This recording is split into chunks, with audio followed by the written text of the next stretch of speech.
Golden ডোম পারবে না বাঁচাতে আমেরিকাকে। রাশিয়ার বুরেভেস্টানিক নামের ঝড় আসছে। আকাশে নিস্তব্ধতা, তারপর এক গর্জন, যে শব্দ পৃথিবীর যে কোনো প্রান্তে ভয়ের স্রোত বইয়ে দিতে পারে। রাশিয়া জানিয়ে দিল তাদের নতুন ক্ষেপণাস্ত্র বুরেভেস্টানিক এখন পরীক্ষিত, প্রস্তুত এবং ভয়ঙ্কর। আর এই ক্ষেপণাস্ত্রের সামনে ডোনাল্ড ট্রাম্পের স্বপ্নের গোল্ডেন ডোম প্রতিরক্ষা ব্যবস্থা অসহায়, অকার্যকর, অপ্রস্তুত। ব্রিটিশ সাময়িকী দ্য স্পেকটেটর এক প্রতিবেদনে জানায়, ট্রাম্পের গোল্ডেন ডোম প্রকল্প যতই শক্তিশালী হোক না কেন, এই রুশ ক্ষেপণাস্ত্রের কাছে তা কিছুই নয়। নিবন্ধের লেখক বিশ্লেষক মার্ক গ্যালিওটিস স্পষ্ট ভাষায় বলেন, বুরেভেস্টানিকের চুল্লি চালিত ইঞ্জিন এটিকে এমন দূরত্বে উঠতে দেয় যা কোনো সাধারণ ক্রুজ ক্ষেপণাস্ত্র পারে না। এটি মাত্র 50 মিটার উচ্চতায় উঠতে পারে, ফলে রাডার বা প্রতিরক্ষা ব্যবস্থা একে দেখতে পর্যন্ত পায় না। অর্থাৎ আকাশে ওরা এই ছায়াকে আটকানো প্রায় অসম্ভব। আর যদি সেটিই হয় সত্যি, তবে বিশ্বের সবচেয়ে শক্তিশালী বলে পরিচিত আমেরিকার আকাশরক্ষী ঢাল এক ভয়ঙ্কর বাস্তবতার মুখে। ওয়াল স্ট্রিট জার্নাল বলছে, এই ক্ষেপণাস্ত্র কেবল এক প্রযুক্তিগত অর্জন নয়, এটি একটি রাজনৈতিক হাতিয়ারও। বুরেভেস্টানিক এর মাধ্যমে রাশিয়া যুক্তরাষ্ট্রের সঙ্গে সম্ভাব্য অস্ত্র নিয়ন্ত্রণ আলোচনায় বড় সুবিধা পাবে, কারণ ট্রাম্পের গোল্ডেন ডোম প্রকল্পকে এটি কার্যত অচল করে দিতে পারে। 26 অক্টোবর রাশিয়ার সশস্ত্র বাহিনীর প্রধান general Valery Gerasimov president Vladimir পুতিনকে জানান, বুরেভেস্টানিকের সর্বশেষ পরীক্ষা সফল হয়েছে। একটানা 15 ঘন্টা আকাশে থেকে এই ক্ষেপণাস্ত্র পাড়িয়ে দিয়েছে 14,000 কিলোমিটার, যেন পৃথিবী ঘুরে ফেরা এক যান্ত্রিক প্রেতাত্মা। রুশ প্রতিরক্ষা কর্মকর্তারা বলছেন, এটাই এর সর্বোচ্চ পাল্লা নয়। তাদের দাবি, পরীক্ষায় ক্ষেপণাস্ত্রটি এমন সব উল্লম্ব ও অনুভূমিক কৌশল প্রদর্শন করেছে যা প্রতিরক্ষা ব্যবস্থা ধোঁকা দিতে সক্ষম। অর্থাৎ এটি খুব দ্রুত নয়, বুদ্ধিমানও। বিশ্লেষকরা বলছেন, এই ক্ষেপণাস্ত্রই রাশিয়ার সামরিক কৌশলের ভবিষ্যৎ। এটি এমন অস্ত্র যা স্যাটেলাইট, রাডার কিংবা প্রতিরক্ষা ডোম কিছুতেই থামানো যাবে না। এমনকি যুক্তরাষ্ট্রের সর্বাধুনিক প্রতিরক্ষা ব্যবস্থা হবে এক অন্ধ দৈত্য, যার চোখের সামনে দিয়ে যাবে মৃত্যুর বার্তা। আর পুতিন, তিনি বরাবরের মতোই নীরব, কিন্তু সেই নীরবতার ভেতর লুকিয়ে আছে বার্তা। রাশিয়া আর কারো অনুমতির অপেক্ষায় নেই। বুরেভেস্টানিক শুধু একটি ক্ষেপণাস্ত্র নয়, এটি রাশিয়ার পুনর্জন্মের প্রতীক। যে আকাশ একসময় ন্যাটোর হাতে বন্দী ছিল, সেখানে এখন রাশিয়ার লৌহ নৃত্য একটা নতুন অধ্যায় খুলে গেছে, যেখানে আমেরিকার গোল্ডেন ডোম কেবল এক স্বপ্ন, আর রাশিয়ার বুরেভেস্টানিক বাস্তবতার বজ্র। আকাশে ঘুরছে জব, নাম তার বুরেভেস্টানিক, আর মাটিতে দাঁড়িয়ে দুনিয়া তাকিয়ে আছে রাশিয়ার দিকে। পুতিন এই ক্ষেপণাস্ত্রকে বিশ্বের আর কারো কাছে নেই এমন অনন্য এক পণ্য হিসেবে অভিহিত করেছেন। তিনি বলেছেন, পরীক্ষার সব মূল লক্ষ্য অর্জিত হয়েছে। তিনি উল্লেখ করেন, সামরিক কাজে ব্যবহারের জন্য এটিকে প্রস্তুত করতে এখনো অনেক কাজ বাকি আছে। পুতিন বলেন, আমাদের আরও পুঙ্খানুপুঙ্খভাবে ঠিক করতে হবে এই নতুন ব্যবস্থাটি কোন শ্রেণীর অস্ত্রের অন্তর্ভুক্ত, এর সম্ভাব্য ব্যবহার পদ্ধতি কি হতে পারে। এছাড়া আমাদের সশস্ত্র বাহিনীর মধ্যে এই ক্ষেপণাস্ত্র মোতায়েনের লক্ষ্যে অবকাঠামো প্রস্তুত করতে হবে। এবার রাশিয়ার গোপন অস্ত্রের মহড়া। আকাশ নয়, সমুদ্র কাঁপালো পজেইডন পারমাণবিক সুপার টর্পেডো। বিশ্বজুড়ে যখন ইউক্রেন যুদ্ধ নিয়ে রাশিয়ার ওপর বাড়ছে পশ্চিমা চাপ, ঠিক তখনই ভ্লাদিমির পুতিন দিলেন নতুন এক শক্তির প্রদর্শন। রাশিয়া জানিয়ে দিল, তারা এখন শুধু আকাশে নয়, সমুদ্রের গভীরেও তৈরি পারমাণবিক ত্রাস। এবার সফলভাবে পরীক্ষা চালানো হয়েছে বিশ্বের সবচেয়ে ভয়ঙ্কর টর্পেডো পজেইডন। গ্রিক পুরাণের সমুদ্র দেবতা পজেইডনের নামে নামকরণ করা এই অস্ত্রের শক্তি যেন তারই মতো অপ্রতিরোধ্য। এরকম আর কিছু পৃথিবীতে নেই, পুতিনের ঘোষণা। মস্কোর এক হাসপাতালে ইউক্রেন যুদ্ধের আহত সেনাদের সঙ্গে চা পান করছিলেন পুতিন। সেখানে হঠাৎ ঘোষণা দেন তিনি, আমরা সফলভাবে পজেইডন নিউক্লিয়ার সুপার টর্পেডোর পরীক্ষা সম্পন্ন করেছি। তার কণ্ঠে ছিল ঠান্ডা আত্মবিশ্বাস। এটি আমরা শুধু সাবমেরিন থেকে উৎক্ষেপণই করিনি, বরং এর পারমাণবিক শক্তি ইউনিটও চালু করেছি। এটি নির্দিষ্ট সময় ধরে নিখুঁতভাবে কাজ করেছে। এই ধরনের প্রযুক্তি পৃথিবীর আর কোথাও নেই। পজেইডনকে আটকানোর কোনো উপায় নেই। এ এক ঘোষণাই নয়, এটি যেন পশ্চিমা বিশ্বের উদ্দেশ্যে পাঠানো বার্তা। রাশিয়া এখনো খেলায় আছে এবং আগের চেয়ে অনেক বেশি প্রস্তুত। সমুদ্রের নিচে ধ্বংসযজ্ঞের অজানা সাম্রাজ্য সামরিক বিশ্লেষকদের ভাষায় পজেইডন হলো এক চলমান বিপর্যয়। এই টর্পেডো যদিও উপকূলীয় কোনো অঞ্চলে বিস্ফোরিত হয় তাহলে সৃষ্টি করতে পারে ভয়াবহ তেজস্ক্রিয় সুনামি, যা মুহূর্তে মুছে দিতে পারে সমুদ্র তীরবর্তী শহরগুলোকে। প্রায় 10,000 কিলোমিটার পাল্লার এই টর্পেডো ঘন্টায় 185 কিলোমিটার গতিতে চলতে পারে, যা একটি জেট বিমানের কাছাকাছি গতি। ওজন 100 টন, দৈর্ঘ্য 20 মিটার, ব্যাস 1.8 মিটার। এটি একসাথে পারমাণবিক টর্পেডো ও ড্রোনের সংমিশ্রণ, যা লক্ষ্যভেদ করতে পারে সম্পূর্ণ স্বয়ংক্রিয়ভাবে, এমনকি মানব নিয়ন্ত্রণ ছাড়াও। ন্যাটো এই অস্ত্রটির কোড নেম দিয়েছে ক্যানিয়ন, যার মানে গভীর অন্ধকার গিরিখা। ঠিক তেমনি গভীরে লুকিয়ে থাকা এক ভয়ঙ্কর হুমকি রাশিয়ার এই পজেইডন। টুইস্ট, শুধু প্রতিরক্ষা নয়, প্রতিশোধের বার্তা। পজেইডন শুধু প্রযুক্তির ফল নয়, এটি এক প্রতিশোধের প্রতীকও। পুতিন 2018 সালেই জানিয়েছিলেন, যুক্তরাষ্ট্র যখন 2001 সালে ABM চুক্তি থেকে সরে গিয়ে ক্ষেপণাস্ত্র প্রতিরক্ষা ব্যবস্থা তৈরি করে, তখনই রাশিয়া শুরু করে পজেইডনের পরিকল্পনা। অর্থাৎ এটি এক প্রতিক্রিয়া, ন্যাটো ও ওয়াশিংটনের পূর্ববর্তী সম্প্রসারণের জবাব। এর আগেও রাশিয়া বুরেভাস্টনে ক্রুজ ক্ষেপণাস্ত্র ও পারমাণবিক বহরা চালিয়েছে। ধারাবাহিক এসব পদক্ষেপে পুতিন যেন বারবার বলছেন, আমরা হুমকির জবাব দেব ভয় দিয়ে নয়, শক্তি দিয়ে। শক্তির নতুন সংজ্ঞা।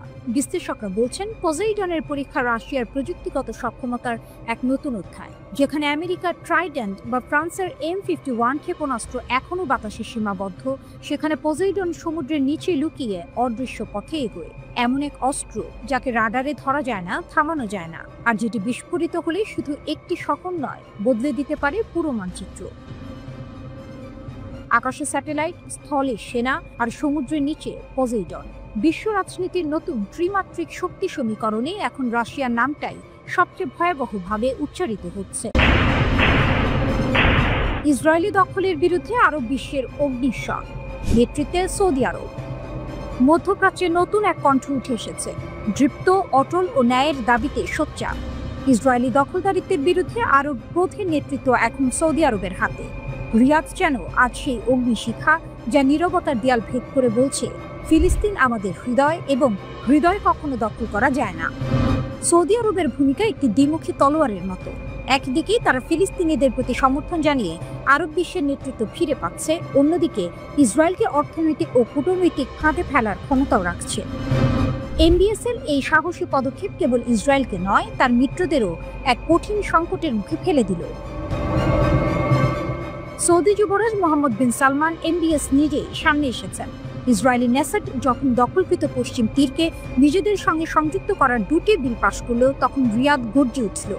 পররাষ্ট্র মন্ত্রণালয়ের ভাষায় এটি কেবল একটি আইন নয়, এটি দখলদারিত্বের নতুন মুখোশ। পশ্চিম তীর দখলে ইসরায়েলি পার্লামেন্টে বিল অনুমোদন, কাতার, সৌদি আরব, জর্ডানের নিন্দা। সৌদি আরব সরাসরি ঘোষণা করেছে, দখলকৃত অঞ্চলের ওপর ইসরায়েলি নিয়ন্ত্রণ বৈধ নয়, এটি আন্তর্জাতিক আইনের নগ্ন লঙ্ঘন। রিয়াদ নেসাটের প্রাথমিক ভোটকে অবৈধ ও বিপজ্জনক বলে বাতিল ঘোষণা করেছে। সৌদি বিবৃতিতে বলা হয়েছে, রাজ্য ইসরায়েলি দখলদার কর্তৃপক্ষের সব বসতি সম্প্রসারণ এবং সংযুক্তিকরণ পদক্ষেপ সম্পূর্ণভাবে প্রত্যাখ্যান করছে। রিয়াদ আবারও স্মরণ করিয়ে দিয়েছে 1967 সালের সীমান্ত রেখা, যেখানে একটি স্বাধীন ফিলিস্তিনি রাষ্ট্র থাকবে, রাজধানী হবে পূর্ব জেরুজালেম। এই অবস্থান শুধু কূটনৈতিক নয়, প্রতীকীয় বটে। যেখানে অনেক আরব রাষ্ট্র নীরবতার আড়ালে নিজেদের স্বার্থ খুঁজছে, সৌদি আরব যেন ঘোষণা করছে, ন্যায় বিচার ছাড়া শান্তি আসবে না। সতর্ক করেছে, ইসরায়েলের এই পদক্ষেপ আঞ্চলিক নিরাপত্তার জন্য মারাত্মক হুমকি। এই পথ রক্তের, এই পথ অস্থিরতার। রিয়াদের কণ্ঠে যেন প্রতিধ্বনিত হচ্ছে সেই সতর্কবার্তা, যা একসময় আরব জোটের পতাকায় লেখা ছিল। বিবৃতিতে বলা হয়েছে, ফিলিস্তিনি জনগণের উপর সকল আক্রমণ বন্ধ করতে হবে, আর ন্যায় ভিত্তিক দ্বিরাষ্ট্রীয় সমাধানের মাধ্যমে স্থায়ী শান্তি প্রতিষ্ঠা সম্ভব। এই নিন্দা কেবল কূটনীতির পৃষ্ঠায় সীমাবদ্ধ নয়, এটি এক আরব শক্তির জাগরণের ইঙ্গিত। যে শক্তি একসময় ইতিহাসে ইসলামী ঐক্যের প্রতীক ছিল, আজ আবার সেটি হয়ে উঠেছে ন্যায়ের পতাকা বহনকারী। সৌদি আরবের অবস্থান এখন যেন নতুন দিক নির্দেশনা দিচ্ছে পুরো আরব বিশ্বকে। রিয়াদ চুপ করে নেই, বরং বলছে, যে শান্তি দখলের ওপর দাঁড়ায় তা শান্তি নয়, প্রতারণা। রিয়াদ যেন এক ভিন্ন পথ বেছে নিয়েছে, সমঝোতার নয়, প্রতিবাদে। এবং সেই প্রতিবাদের ভাষা এখন সমগ্র আরব দুনিয়ায় প্রতিধ্বনিত হচ্ছে। যখন ফিলিস্তিনের মাটিতে আগুন, তখন সৌদি আরব যেন বলছে, আমরা নীরব থাকব না। ন্যায়ের সূর্য পশ্চিম তীরের আকাশেও উঠবে। আর এই ঘোষণায় এক ঝলক দেখা যাচ্ছে সেই পুরনো আরব শক্তির, যে শক্তি দমন নয়, প্রতিরোধে বিশ্বাস করে, যে শক্তি এখন আবার ফিলিস্তিনের পক্ষে দাঁড়াতে প্রস্তুত।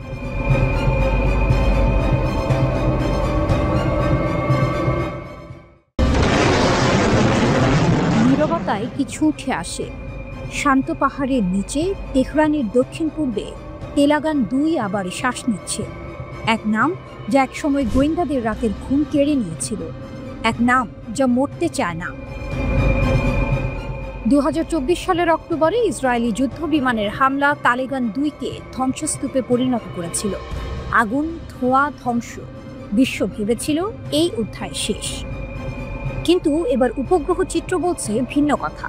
নির্মাণ চলছে, পুনর্জন্ম শুরু হয়েছে।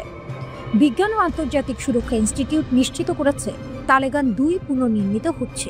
প্রাচীন সামরিক কমপ্লেক্সে, যেখানে গোপনীয়তার আবরণ সবসময় ছায়া ফেলে, ধ্বংসের ধুলো ছড়িয়ে পড়েছে নতুন নির্মাণের কাজে, যেন আগের অগ্নি পরীক্ষার স্মৃতি ঢেকে রাখছে। তারপর ভিত্তি, তারপর অট্টালিকা। অগস্ট মাসে 45 বাই 17 মিটার বিশাল খিলানযুক্ত ভবন উত্থিত হয়েছে। পাশে 2টি ছোট ভবন এবং একটি নতুন খিলানযুক্ত কাঠামো, ধুলো আর দৃঢ়তার প্রতীক। বিশেষজ্ঞরা বলছেন এটি সাধারণ পুনর্গঠন নয়, বিস্ফোরণ প্রতিরোধী দেয়াল, শক্তিশালী ছাদ, সামরিক নির্ভুলতা। একটি দুর্গ, একটি সাইট যা একবার বিমান হামলায় ধ্বংস হয়েছিল, এবার আরও শক্তিশালীভাবে উঠেছে। তালেগান 2 ছিল ইরানের গোপন AMAD পরিকল্পনার মূল কেন্দ্র। পারমাণবিক ওয়ারহেডের জন্য উচ্চ বিস্ফোরক ট্রিগার পরীক্ষা এখানেই হতো। এটি কখনো আন্তর্জাতিক পরিদর্শনের আওতায় আসেনি। গোপন, সুরক্ষিত, অস্বীকারযোগ্য। 2003 সালে AMAD প্রকল্প বন্ধ হওয়ার পর পশ্চিমা বিশ্বের নিঃশ্বাস চলছিল, কিন্তু গোয়েন্দারা জানিয়েছিলেন কার্যকলাপ আবার শুরু হয়েছে। অক্টোবরে ইসরায়েলি আক্রমণ সেই সতর্কবাণীকে চ্যালেঞ্জ করেছিল। তাদের প্রতিশোধ ছিল স্পষ্ট। তবুও ধ্বংসের ছাই থেকে এখন আবার কিছু উঠে আসছে। এবার ইরান দেখাচ্ছে শক্তি, ইটের পর ইট, শক্তিশালী এবং সুরক্ষিত। বার্তা স্পষ্ট, আমরা শেষ করিনি। উপগ্রহ চিত্র, গোয়েন্দা নোট সবই উত্তেজনা বাড়াচ্ছে। পশ্চিমা বিশ্বের নজর এখন তালেগান 2 এর দিকে। ইরানের পারমাণবিক স্বপ্ন কি শুধু ধোঁয়ায় ঢেকে রাখা হবে, নাকি বাস্তবে শক্তি দেখাবে? বা চীনের মরুভূমিতে নির্মাণের ধুলো উঠছে, শক্তি উত্থিত হচ্ছে। তালেগান 2 তার ছাই থেকে ফিরে এসেছে। প্রশ্ন রয়ে যাচ্ছে, ইরান কি শান্তির জন্য নির্মাণ করছে, নাকি শক্তি প্রদর্শনের জন্য প্রস্তুতি নিচ্ছে? 18 অক্টোবর ইরানের জন্য ছিল এক বিশেষ দিন। এদিন দেশটির পররাষ্ট্রমন্ত্রী ঘোষণা করেন, যুক্তরাষ্ট্র সহ পশ্চিমা বিশ্বের 6 শক্তিধর দেশের সঙ্গে পরমাণু কর্মসূচি নিয়ন্ত্রণ রাখা নিয়ে তাদের যে চুক্তি হয়েছিল সেটির মেয়াদ শেষ হয়েছে। কার্যত ইরানের পরমাণু কর্মসূচি নিয়ে আঞ্চলিক প্রতিদ্বন্দ্বী ইসরায়েল বরাবরই সরব। তারাই যুক্তরাষ্ট্র, যুক্তরাজ্য, ফ্রান্স সহ বিভিন্ন দেশকে এ নিয়ে চাপ দিয়ে আসছে। 2015 সালে ইরান ও বিশ্বের 6 প্রভাবশালী দেশ joint comprehensive plan of action JCPOA সই করে। পরে 2018 সালে ওই চুক্তি থেকে বের হয়ে যায় যুক্তরাষ্ট্র। চুক্তি অনুযায়ী ইরান যাতে পারমাণবিক অস্ত্র তৈরি করতে না পারে, সেজন্য পরমাণু সমৃদ্ধকরণের একটি সীমা টেনে দেওয়া হয়। JCPOA এর সঙ্গে চুক্তির মেয়াদ শেষ হওয়ায় ইরান আর শর্ত মেনে চলবে না। ইরান অবাধে তাদের পারমাণবিক কর্মসূচি চালিয়ে যেতে পারবে। সেই সঙ্গে পরমাণু সমৃদ্ধকরণের সীমাও থাকছে না, যা ইরানকে পরমাণু অস্ত্র তৈরিরও সুযোগ করে দিতে পারে।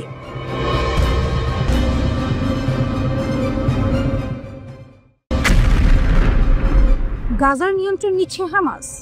বিশ্বাসঘাতক নিধন অভিযান, বিশ্ব শক্তির নীরবতা ও ট্রাম্পের ধমক। গাজা, ফিলিস্তিন। যুদ্ধবিধ্বস্ত গাজা উপত্যকায় এখন এক নতুন ধরনের আতঙ্ক বিরাজ করছে। ইসরায়েলি বাহিনীর সঙ্গে দীর্ঘ লড়াইয়ের পর ফিলিস্তিনি স্বাধীনতাকামী গোষ্ঠী হামাস এখন নিজেদের অভ্যন্তরীণ ক্ষমতাকে মজবুত করতে মরিয়া। আর এর বলি হচ্ছে সেই সব বিশ্বাসঘাতক এবং সশস্ত্র গোষ্ঠী। হামাস পরিচালিত গাজার স্বরাষ্ট্র মন্ত্রণালয় এক সবচেয়ে বড় অভিযানের ঘোষণা দিয়েছে, যার লক্ষ্য উপত্যকায় কাজ করে যাওয়া অবশিষ্ট সশস্ত্র গ্যাংগুলিকে ভেঙে ফেলা। সূত্র জানিয়েছে, 10 অক্টোবর থেকে হামাস যোদ্ধারা গাজার অভ্যন্তরে তথাকথিত ইসরায়েল সমর্থিত গ্যাং এবং মিলিশিয়াদের হত্যাকাণ্ড তীব্রতর করেছে। এই দলগুলি যেমন ইসরায়েলের সাথে যুক্ত বলে পরিচালিত দগমুশ গোষ্ঠী বা উত্তর গাজার পপুলার আর্মি এবং পূর্ব রাফার পপুলার ফোর্সেস আইডিএফ থেকে অস্ত্র ও লজিস্টিক সহায়তা পায় বলে হামাসের অভিযোগ। গাজার নিরাপত্তা সূত্রগুলি এই বিদ্রোহীদের দেখছে এমন উপাদান হিসেবে যাদের মার্কিন যুক্তরাষ্ট্র হামাসের কর্তৃত্বকে দুর্বল করার জন্য ব্যবহার করতে পারে। হামাসের মতে এই সহযোগী গ্যাং সদস্যরা অপহরণ, হত্যা, নাশকতা এবং ইসরায়েলি বাহিনীর জন্য সশস্ত্র আবরণ সরবরাহের মতো কাজে জড়িত। হামাসের এই বিশ্বাসঘাতকদের হত্যা অভিযান যুদ্ধবিধ্বস্ত ছিটমহল জুড়ে পূর্ণ নিয়ন্ত্রণ ও স্থিতিশীলতা পুনরুদ্ধারের জন্য এক কঠোর পদক্ষেপ। হামাসের এই অভ্যন্তরীণ শুদ্ধি অভিযান যখন তুঙ্গে, তখন আন্তর্জাতিক রাজনীতিতে এক অপ্রত্যাশিত মোড় দেখা দিয়েছে। হামাস কেবল ইসরায়েল নয়, আরব বিশ্বের কিছু অংশ এবং এমনকি মার্কিন যুক্তরাষ্ট্রকেও সরাসরি চ্যালেঞ্জ জানাচ্ছে। তারা যেন একাই নিজেদের নিয়ন্তা হওয়ার শপথ নিয়েছে। এই পরিস্থিতিতে মার্কিন প্রেসিডেন্ট ডোনাল্ড ট্রাম্পের মন্তব্য নতুন করে উত্তেজনা সৃষ্টি করেছে। যদিও তিনি প্রাথমিকভাবে হামাসের গ্যাং দমনের পদক্ষেপকে খুব খারাপ লোক নির্মূলের কাজ বলে সম্মতি জানিয়েছিলেন, চুক্তি ভঙ্গ এবং নিরীহ মানুষ হত্যার অভিযোগ উঠলে তার সুর পাল্টায়। ট্রাম্প এক কথোপকথনে হামাসকে তীব্র ভাষায় হুমকি দেন, স্পষ্টতই ইঙ্গিত দেন যে মার্কিন বাহিনী সরাসরি না গেলেও খুব কাছের মানুষ আছে যারা ভেতরে যাবে, তবে আমাদের তত্ত্বাবধানে। এই মন্তব্যে এক শীতল বার্তা ছিল, হামাসকে তার শর্তেই চলতে হবে, নতুবা আন্তর্জাতিক হস্তক্ষেপের জন্য প্রস্তুত থাকতে হবে। হামাসের শক্তি, টানেলের গভীরে গোপন ফিসফিসানি। এই রক্তক্ষয়ী সংঘাতের মধ্যেও হামাসের শক্তি নিয়ে প্রশ্ন জাগে। একটি ছোট উপত্যকায় এত আন্তর্জাতিক চাপ, ইসরায়েলের সামরিক অভিযান এবং অভ্যন্তরীণ বিদ্রোহের মধ্যেও তারা কিভাবে এত শক্তিশালী অবস্থান ধরে রেখেছে? হামাসের শক্তি লুকিয়ে আছে তাদের অবিশ্বাস্য গোপনীয়তা এবং ইসরায়েলকে আঘাত করার ক্ষমতার মধ্যে। তারা ইসরায়েল এবং মার্কিন যুক্তরাষ্ট্রের চোখ রাঙানিকে উপেক্ষা করে যে অভ্যন্তরীণ শুদ্ধি অভিযান চালাচ্ছে তা তাদের লৌহ কঠিন নিয়ন্ত্রণকেই প্রমাণ করে। তবে এই অভিযান গাজাকে শান্ত করবে নাকি আরো গভীর ও ভয়াবহ গৃহযুদ্ধের দিকে ঠেলে দেবে, সেটাই এখন সবচেয়ে বড় প্রশ্ন। ইসরায়েল ও আমেরিকা থেকে নজর সরিয়ে হামাস কি এখন গাজাকে নিজেদের দুর্ভেদ্য দুর্গ হিসেবে পুনর্নির্মাণ করছে, যেখানে তাদের কথার বাইরে দ্বিতীয় কোনো কথা বলার সাহস কারো থাকবে না?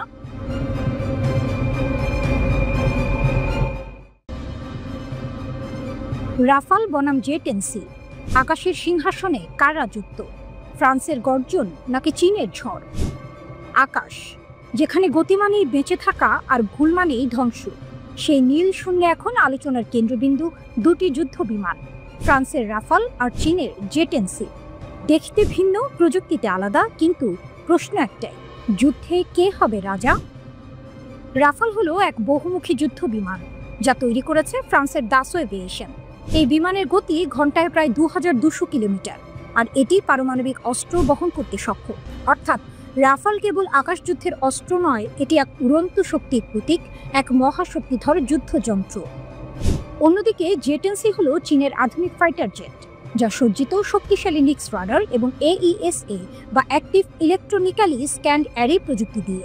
এটি চীনের সামরিক প্রযুক্তির নতুন দিগন্ত খুলে দিয়েছে। তবে বিশেষজ্ঞদের মতে রাফালের সেন্সর প্রযুক্তি এবং ইলেকট্রনিক ওয়ারফেয়ার সিস্টেম একে করেছে আরও নির্ভরযোগ্য ও মারাত্মক। গত মে মাসে ভারত ও পাকিস্তানের মধ্যে সংঘাতের সময় রাফাল যুদ্ধ বিমান নিয়ে আলোচনা হয়েছিল ব্যাপকভাবে। পাকিস্তানের দাবি ছিল তারা চীনের তৈরি জেট ইঞ্জিন চালিত যুদ্ধ বিমান দিয়ে ভারতের একটি রাফাল ভূপাতিত করেছে, তবে ভারত সেই দাবি অস্বীকার করেছিল। এখন আবার আলোচনা এসেছে জেটেনসি যুদ্ধ বিমান, তবে এবার বাংলাদেশের প্রেক্ষাপটে। কারণ এ মাসের শুরুর দিকে কয়েকটি সংবাদ মাধ্যমে খবর প্রকাশ হয়েছে যে বাংলাদেশ চীন থেকে প্রায় $2 বিলিয়ন ব্যয়ে 20টি জেটেনসি যুদ্ধ বিমান কিনতে যাচ্ছে। এই জেটেনসি আসলে জেটেনসি বি মডেলের রপ্তানিযোগ্য সংস্করণ, যা বিদেশি ক্রেতাদের জন্য চীন তৈরি করেছে। এরপর স্বাভাবিকভাবেই দুই ধরনের যুদ্ধ বিমানের পার্থক্য নিয়ে কৌতূহল তৈরি হয়েছে অনেকের মনে।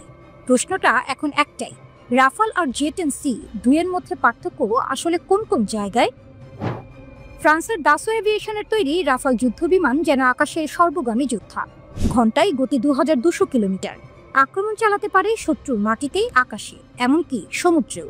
আর সবচেয়ে ভয়ঙ্কর দিক, এটি বহন করতে পারে পারমাণবিক অস্ত্র।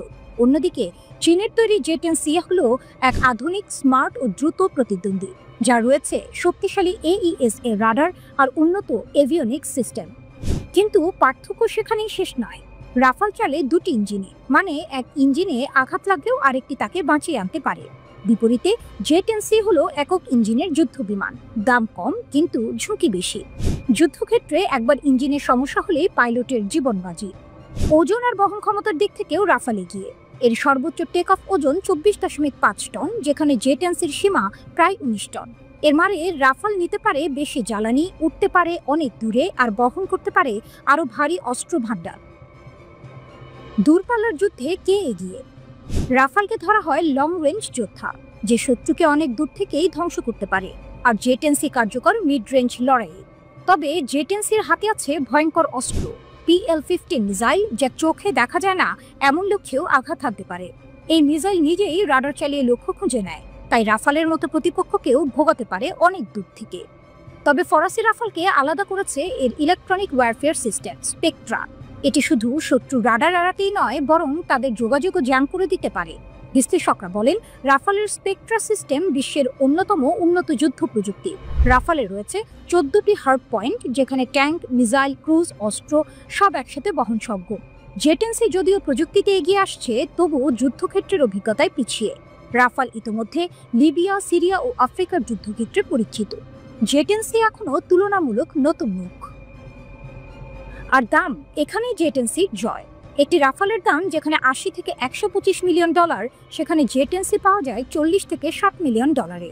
তাই যারা পশ্চিমা যুদ্ধ বিমান কিনতে পারেন না বা চান না, তাদের জন্য চীনা ফাইটার এখন এক প্রিয় বিকল্প।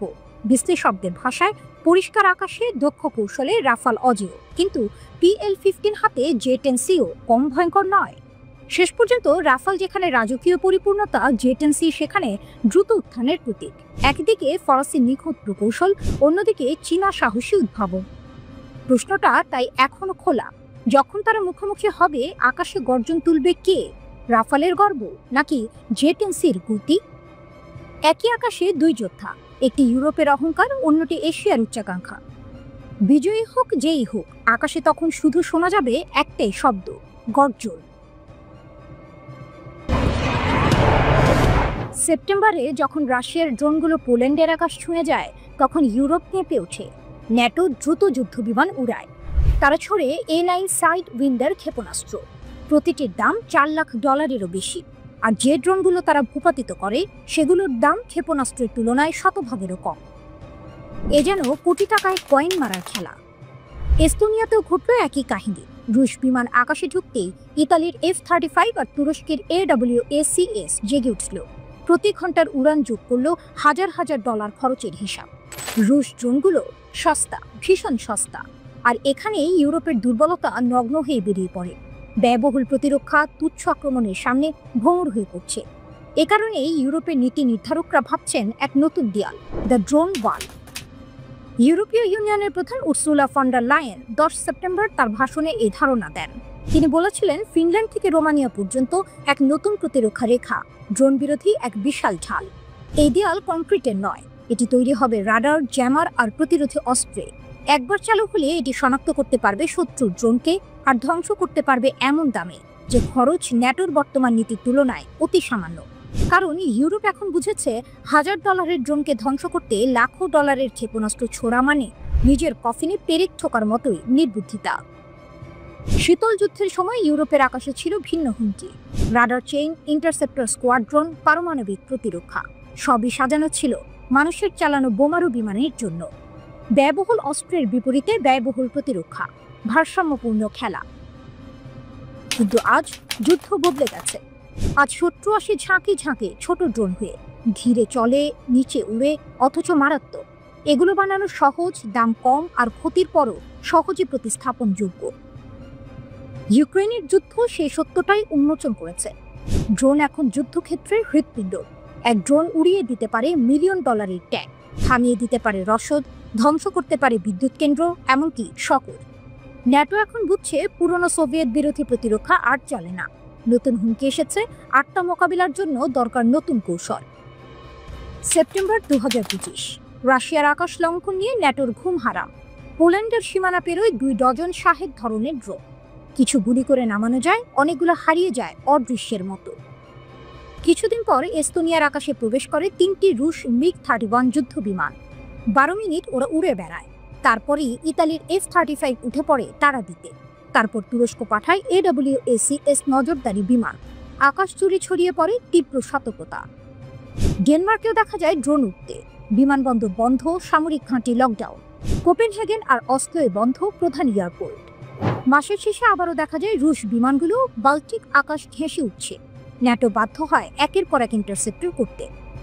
কিন্তু এই ঘটনাগুলো হঠাৎ নয়, এগুলো পরিকল্পিত।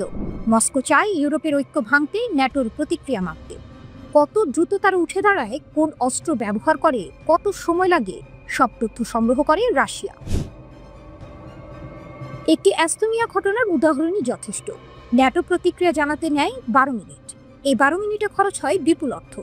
F-35 এর প্রতি ঘন্টার খরচ $40,000 আর AWACS এর 66,000। বিমানবন্দর বন্ধে যোগ হয় আরও কোটি টাকার ক্ষতি। রাশিয়া জানে এই ফাঁকফোকর, জানে এই অর্থনৈতিক দুর্বলতা। ইউরোপও জানে, তাই তারা বলছে সময় এসেছে নতুন দেয়ালের, সময় এসেছে ড্রোন ওয়ালের। এই দেয়াল দেখতে কেমন হবে, কবে তৈরি হবে, কে অর্থ দেবে, সবই এখনো অনিশ্চিত। হয়তো একাধিক স্তরে সাজানো সেন্সর, রাডার, লেজার, জ্যামার, প্রতিরোধী ড্রোন। এক বিশাল নেটওয়ার্ক যা সমন্বিতভাবে শত্রু ড্রোন শনাক্ত ও ধ্বংস করবে সীমান্ত ছাড়িয়ে আসার আগে। ইউক্রেন, মলদোভাকেও এই প্রকল্পে যুক্ত করা হতে পারে। বিশ্বজুড়ে এখনই চলছে ড্রোন বিরোধী প্রযুক্তির দৌড়।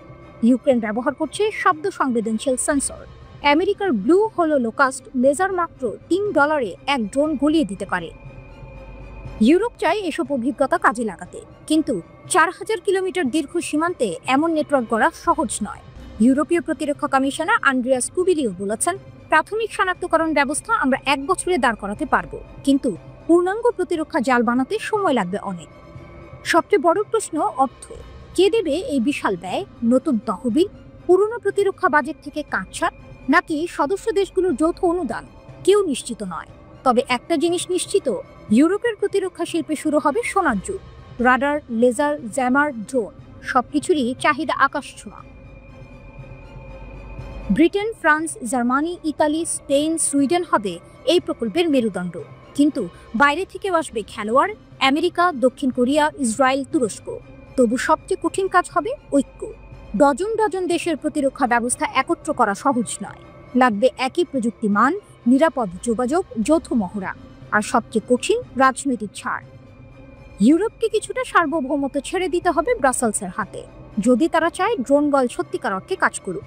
তবে হয়তো এবার ভয়ই এক করবে ইউরোপকে, কারণ ইতিহাস বলছে মস্কোর ভয় ব্রাসেলসের আহ্বানের চেয়েও বেশি শক্তিশালী। ইউরোপ আজ আকাশের দিকে তাকিয়ে আছে, ড্রোনের ভন ভন শব্দে তার ভবিষ্যৎ লিখছে এক নতুন যুদ্ধের ভাষায়। গাজায় নতুন বিস্ফোরণ। হামাসের শক্তি কি আদৌ কমেছে? একটা মুহূর্ত, একটা বিস্ফোরণ, আর তাতেই কেঁপে উঠল গাজার দক্ষিণাঞ্চল। ইসরায়েলি সেনাদের লক্ষ্য করে পাতা হয়েছিল মৃত্যু ফাঁদ। আহত 2, আতঙ্কিত বহু। প্রশ্নটা থেকেই যায়, হামাস কি এখনো আগের মতোই শক্তিশালী? গাজার খান ইউনিসে যখন ইসরায়েলি সেনারা ক্লিয়ারেন্স অপারেশন চালাচ্ছিল, ঠিক তখনই ঘটে বিস্ফোরণটি। শক্তিশালী একটি ইম্প্রোভাইজড এক্সপ্লোসিভ ডিভাইস বা আইইডি আঘাত হানে সেনাদের বহরে। আহত হন 2 ইসরায়েলি সেনা। তারা এখন হাসপাতালে, বেঁচে ফিরেছেন ভাগ্যক্রমে। তবে ঘটনা বুঝিয়ে দিল গাজা এখনো ভয়ঙ্কর, আর হামাস এখনো নিঃশেষ হয়নি। নীরবতা ভেঙে আবার গর্জে উঠল বিস্ফোরণ। ইসরায়েলি প্রতিরক্ষা বাহিনী IDF জানিয়েছে তারা আশেপাশে কোনো সশস্ত্র হামাস যোদ্ধাকে দেখতে পায়নি। তাহলে বিস্ফোরকটি কবে বসানো হয়েছিল, কে বসালো, এসব প্রশ্ন এখন ঘুরছে সেনা গোয়েন্দা বিভাগের মাথায়। তবে IDF হামলার জবাবে গাজায় তাৎক্ষণিক হুমকি হিসেবে চিহ্নিত একাধিক স্থাপনায় বিমান হামলা চালিয়েছে। বলা হচ্ছে এগুলোর সঙ্গে সরাসরি হামাসের যোগ রয়েছে। আগের হামলায় 2 ইসরায়েলি নিহত হয়েছিল। হামাস এসেছিল টানেল ভেদ করে। এই ঘটনা তার আগের সপ্তাহের ঘটনারই প্রতিধ্বনি। তখন হামাসের যোদ্ধারা একটি গোপন টানেল ব্যবহার করে এসে ইসরায়েলি সেনাদের উপর রকেট হামলা চালায়। মারা যান মেজর ইয়ানিফ তুলা ও স্টাফ সার্জেন্ট ইটা ইয়াভেতস। এই হামলার পর ইসরায়েল ভয়াবহ প্রতিশোধ নেয়। গাজা জুড়ে চালানো হয় ব্যাপক বিমান হামলা। ধ্বংস করা হয় একাধিক টানেল নেটওয়ার্ক, যেগুলোতে পূর্বে আটক রাখা বন্দীদের লুকিয়ে রাখা হয়েছিল বলে দাবি IDF-এর। হামাসের বার্তা পরিষ্কার, আমরা এখনো আছি। হামাসের এই আক্রমণগত কৌশল প্রমাণ করে তারা এখনো গোপন টানেল, আইইডি ও হঠাৎ হানা দিয়ে ইসরায়েলি বাহিনীকে চমকে দিতে সক্ষম। আন্তর্জাতিক চাপ ও অবরোধ সত্ত্বেও তাদের অস্ত্র ভান্ডার পুরোপুরি শেষ হয়ে যায়নি। বিশ্লেষকরা বলছেন, এই বিস্ফোরণ কেবল শারীরিক ক্ষতি নয়, মানসিক যুদ্ধের কৌশলও। এটি ইসরায়েলি সেনাদের মধ্যে আতঙ্ক ছড়ায়। কখন কোথা থেকে আঘাত আসবে কেউ জানে না। দূতাবাসের সতর্কবার্তা, হোয়াইট হাউস কড়া বার্তা দিলেও হামাসকে। গাজা পরিস্থিতি নিয়ে ইসরায়েল সফরে যুক্তরাষ্ট্রের ভাইস প্রেসিডেন্ট জেডি ভ্যান্স। তিনি বলেছেন, যদি হামাস শান্তির পথে না আসে তবে তাদের সম্পূর্ণভাবে নিশ্চিহ্ন করে দেয়া হবে। তিনি আরও জানান, এখনো অনেক বন্দী ধ্বংসস্তূপের নিচে আটকে আছেন। কেউ কেউ কোথায় আছে সেটাই জানা যাচ্ছে না। শান্তি আনার পথটা কঠিন, সময় সাপেক্ষ, তবে যুক্তরাষ্ট্র আশা ছাড়ছে না। গাজা এখন বারুদের ডিব্বা, হামাসের ছায়া এখনো ঘন। যদিও আন্তর্জাতিক মহল চেষ্টা করছে যুদ্ধ থামাতে, তবে গাজার বিস্ফোরণ বার্তা দিচ্ছে শান্তি এখনো অনেক দূর। হামাস হয়তো আঘাতের পর পালিয়ে যাচ্ছে, কিন্তু তারা এখনো আছে ছায়ার মতো, নিঃশব্দে, প্রস্তুত আরেক বিস্ফোরণের জন্য। তেল আবিবের বুকে মোসাদের গোপন আস্তানা ফাঁস। ইরানের গুপ্তচরদের বিস্ময়কর অভিযানে স্তব্ধ ইসরায়েল। তেল আবিবের রোদে যখন দিনটা ছিল একেবারে স্বাভাবিক, তখন হঠাৎই এক ঝলক খবর কাঁপিয়ে দিল গোটা ইসরায়েল। ইরানের গোয়েন্দা সংস্থা দাবি করেছে তারা উন্মোচন করেছে মোসাদের গোপন লিস্ট, সেই রহস্যময় আস্তানা যেখানে থেকে চালানো হতো তথ্যযুদ্ধ, ষড়যন্ত্র আর প্রচারণা। ইসরায়েলি নিরাপত্তা বৃত্তে যেন বজ্রপাতের মতো পড়ল এই সংবাদ। ইরানের রাষ্ট্রীয় গণমাধ্যম জানিয়েছে, তেহরানের বিশেষ গোয়েন্দারা তেল আবিবের ভেতরে মোসাদের কথিত সহযোগীদের অবস্থান প্রকাশ করেছেন। অভিযানের মূল লক্ষ্য ছিল লন্ডন ভিত্তিক ইরান ইন্টারন্যাশনাল চ্যানেলের সঙ্গে যুক্ত ব্যক্তিরা, যাদের ইরান দীর্ঘদিন ধরে তথ্যযুদ্ধের সৈনিক হিসেবে বিবেচনা করে আসছে। রাষ্ট্রীয় টেলিভিশনে প্রচারিত ভিডিওতে দেখা যায় বেশ কয়েকজন সাংবাদিক, বিশ্লেষক ও সম্প্রচারকের ছবি, বাড়ির ঠিকানা ও চলাফেরার পথ। তাদের মধ্যে ছিলেন বাবুক এশাঘি, যাকে ট্র্যাক করা হয়েছে তেল আবিবের দক্ষিণের হোলনের দেগানিয়া স্ট্রিটে, যেখানে চ্যানেলের একটি মূল ঘাঁটি বলে দাবি করেছে ইরানি গোয়েন্দারা। আরেক নাম মীর জাভেদ আনভার, যিনি নিয়মিতভাবে ইরান ইন্টারন্যাশনালের অতিথি হিসেবে উপস্থিত হন। প্রতিবেদনে বলা হয়েছে তিনি তেল আবিবেই বসবাস করতেন। আরও চমকপ্রদ তথ্য উঠে এসেছে। তালিকায় রয়েছে মেনাশে আমির, 1979 সাল থেকে ইসরায়েলে বসবাসকারী ইরানি বংশোদ্ভূত এক ব্রডকাস্টার। ইরানি মিডিয়া তাকে বর্ণনা করেছে স্বঘোষিত জায়ানবাদী, যাকে নাকি মোসাদ বহু বছর আগে নিয়োগ করেছিল। শুধু তাই নয়, ইরানি প্রতিবেদন উঠে এসেছে ইসরায়েলি সামরিক মুখপাত্র কামাল পেনাসের নামও। তাকে নজরদারিতে রাখা হয়েছে বলে জানিয়েছে ইরানের রাষ্ট্রীয় সংবাদ মাধ্যম। প্রেস টিভির এক প্রতিবেদনে দাবি করা হয়েছে, মোসাদ প্রায়ই বিদেশি মিডিয়া নেটওয়ার্ক ব্যবহার করে ইরানের বিরুদ্ধে প্রচারণা চালায়। ইরানের পক্ষ থেকে অভিযোগ, ইরান ইন্টারন্যাশনাল আসলে কোনো সংবাদ মাধ্যম নয়, বরং ইহুদিবাদী শাসনের মুখপাত্র, যারা গাজা যুদ্ধের সময় ইসরায়েলি বয়ান ছড়িয়ে দিয়েছে এবং তেহরানের অভ্যন্তরে অস্থিরতা উস্কে দিয়েছে। তেহরান জানিয়েছে, এই প্রকাশ কেবল নাম ফাঁস নয়, এটি এক গোয়েন্দা প্রতিশোধের বার্তা, যা প্রমাণ করে ইরানের প্রযুক্তিগত ও মানব গোয়েন্দা ক্ষমতা কত গভীরে পৌঁছে গেছে।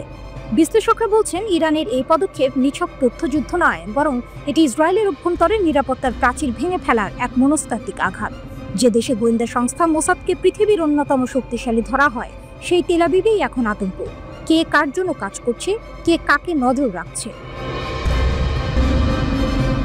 ইরানের রাষ্ট্রত্ব প্রেস টিভি তাদের প্রতিবেদনে বলেছে, তেল আবিবের গভীর রাষ্ট্র এখন উন্মুক্ত, মুখোশ ছিঁড়ে গেছে। আর এই ঘোষণার পর থেকেই ইসরায়েলি প্রশাসন ও গণমাধ্যমে এক নিঃশব্দ বিশৃঙ্খলা। কেউ মুখ খুলছে না, কেউ ব্যাখ্যা দিচ্ছে না। তেহরান এখন ঘোষণা দিচ্ছে তথ্যযুদ্ধের ময়দানে ইরানি বিজয়ী। একটি গোপন ফাইল খুলে দিয়ে তারা যেন বলছে, যেখানেই শত্রু লুকাবে সেখানে পৌঁছে যাবে ইরানের চোখ। এই ঘটনায় এখন নতুন করে উত্তেজনা ছড়িয়েছে মধ্যপ্রাচ্যে। ইসরায়েলের কূটনৈতিক বৃত্তে আলোচনার কেন্দ্রে একটাই প্রশ্ন, যদি ইরান তেল আবিবের ভেতরে ঢুকে মোসাদের ছায়া ধরতে পারে, তাহলে আর কি বাকি রইল? রহস্য, আতঙ্ক আর শক্তির এক অনিবার্য বার্তা রেখে গেল এই অভিযান। তেহরান যেন প্রমাণ করল, যুদ্ধ শুধু রণাঙ্গনে নয়, তথ্যের দুনিয়াতেও জয় করা যায়।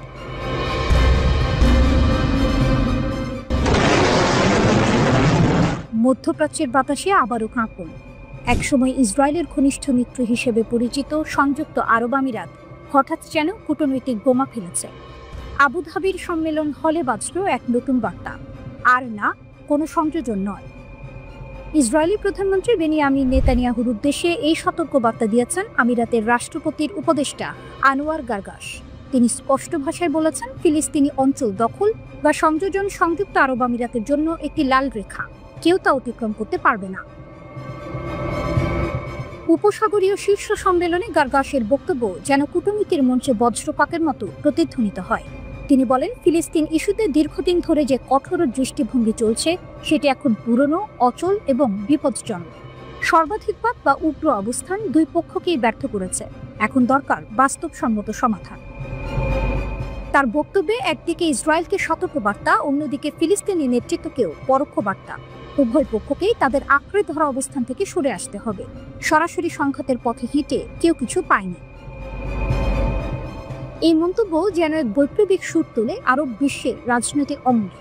কারণ সংযুক্ত আরব আমিরাত সেই দেশ যারা 2020 সালে আব্রাহাম চুক্তির মাধ্যমে ইসরায়েলের সঙ্গে সম্পর্ক স্বাভাবিক করেছিল। আর আজ সেই একই আমিরাত বলছে স্বাভাবিকীকরণ মানে অন্ধ সমর্থন নয়। গারগাশ আরও বলেন, আমরা ফিলিস্তিনি অঞ্চলে যে কোনো সংযোজনের বিরুদ্ধে কঠোর। ইসরায়েলের সঙ্গে সম্পর্ক আমাদেরকে প্রভাব খাটানোর সুযোগ দিয়েছে, আমরা তা ব্যবহার করব। তার এই মন্তব্যে আন্তর্জাতিক মহলে নতুন প্রশ্ন উঠেছে, তবে কি আব্রাহাম চুক্তির মজবুত বন্ধন ফাটল ধরছে?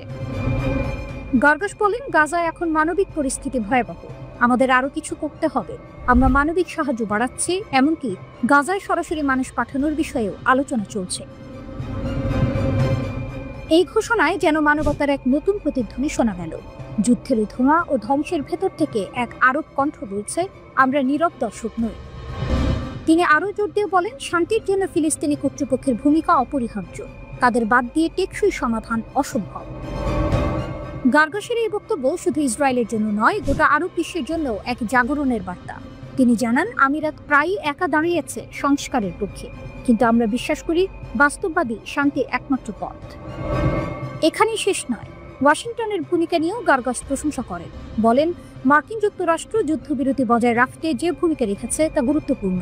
আঞ্চলিক স্থিতিশীলতায় তাদের অংশগ্রহণ অপরিহার্য। তবে বিশ্লেষকদের মতে এই মন্তব্য শুধু কূটনৈতিক আহ্বান নয়, এটি এক শক্তিশালী রাজনৈতিক বার্তা, যে বার্তা নেতানিয়াহুর টেবিলে পৌঁছে গেছে। বার্তা স্পষ্ট, ইসরায়েল যদি ফিলিস্তিন দখলের কথা এগোয় তবে সবচেয়ে প্রো ইসরায়েল আরব জাতীয় মুখ ফিরিয়ে নেবে। এই মুহূর্তে আবুধাবির নীরব রাতেও যেন প্রতিধ্বনিত হচ্ছে গারগাশের সতর্কতা। সর্বাধিকবাদ সকলকে ব্যর্থ করেছে, এখন সময় পরিবর্তনের। এক কূটনৈতিক বাক্যের আড়ালেই যেন লুকিয়ে আছে এক মহাযুদ্ধের সতর্ক ঘণ্টা।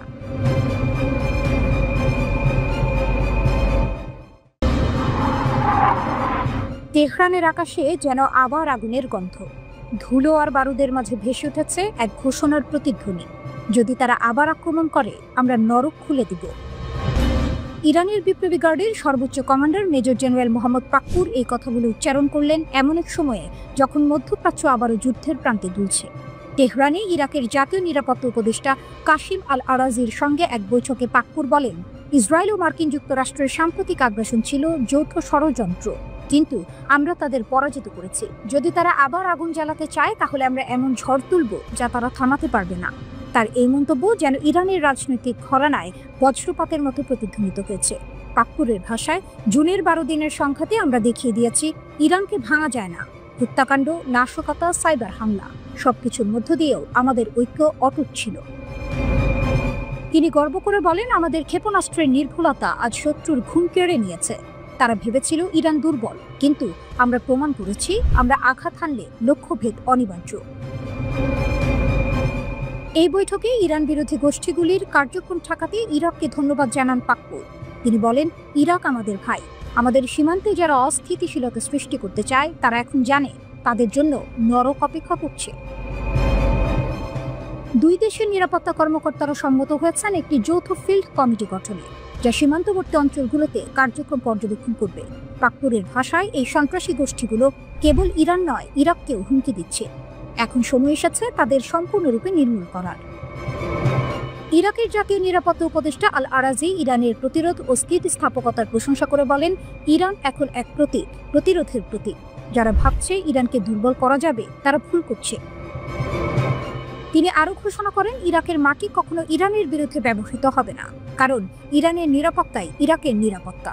তার এই বক্তব্য যেন দুই প্রতিবেশী জাতির নতুন সামরিক ঐক্যের প্রতিধ্বনি। কিন্তু এই কূটনৈতিক উষ্ণতার মধ্যেও একটি অদৃশ্য টানাপোড়েন রয়েছে। ইরাক একই সঙ্গে মার্কিন যুক্তরাষ্ট্রের মিত্র, তার মাটিতেই রয়েছে মার্কিন সেনারা। তবু আজ সেই মিত্র দেশের কাছ থেকে মুখ ফিরিয়ে তেহরানের কাছে দাঁড়িয়েছে বাগদাদ, যা মধ্যপ্রাচ্যের শক্তির ভারসাম্যে নতুন প্রশ্ন তুলেছে। বিশ্লেষকদের মতে ইরানের এই নরকের দরজা খোলার সতর্কবার্তা শুধুই হুমকি নয়, এটি এক ঘোষণা। যুদ্ধ এলে ইরান আর পিছু হটবে না। বার্তা স্পষ্ট, পারস্যের এই প্রাচীন জাতি প্রতিশোধের আগুনে পড়ে না, বরং সেই আগুন থেকেই জেগে ওঠে আরো শক্তিশালী হয়ে। তেহরানের রাস্তায় এখন এক নতুন স্লোগান প্রতিধ্বনিত, আমরা নত হব না, আমরা আঘাত করব। আর সেই আঘাত যদি আসে, তবে তা শুধু প্রতিশোধ নয়, তা হবে ইতিহাসে লেখা এক অগ্নিঝরা অধ্যায়।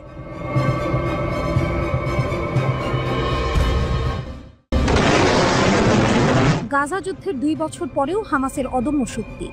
2 বছরের অব্যাহত সংঘাতের পরও গাজার আকাশে একটি নামকরা সংকেত, হামাস এখনও শক্তিশালী।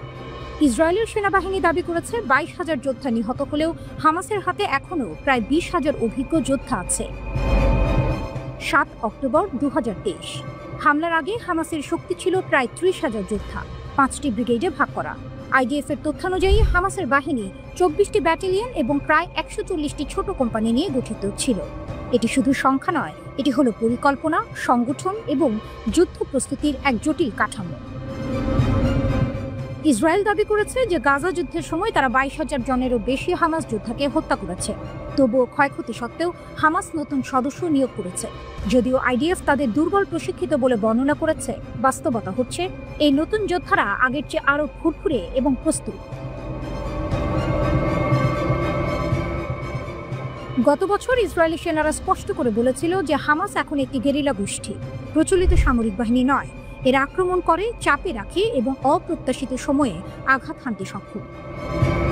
হামাসের শক্তি শুধু মানুষে সীমাবদ্ধ নয়, তাদের কাছে শত শত রকেট আছে, যার মধ্যে অনেকগুলি মধ্য ইসরায়েলের গভীরে আঘাত করতে সক্ষম।